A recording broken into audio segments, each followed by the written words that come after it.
દેશની ઇકોનોમી 2014માં જ્યારે દેશના વડાપ્રધાન નરેન્દ્રભાઈ બન્યા ત્યારે 11મા નંબરે હતી, એ આજે 5મા નંબરે 10 વર્ષ પછી આપણે લાવ્યા છે। એની કલ્પના છે કે ભારતની ઇકોનોમી આ 5 વર્ષ યોજનામાં 3જા નંબરે આવે।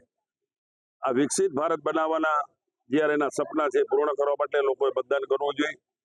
ખાસ કરીને કચ્છ સંસદીય ક્ષેત્ર હોય, રાજકોટ સંસદીય ક્ષેત્ર, ગુજરાતના તમામ સંસદીય ક્ષેત્ર હોય, તમામ મતદારોને મારી વિનંતી કે આ રાષ્ટ્રીય મહાપર્વમાં આપ જોડાઓ, આપણો કિંમતી મત આપો, આપણા પરિવારનો મત અપાવો, એ આપ સૌને વિનંતી।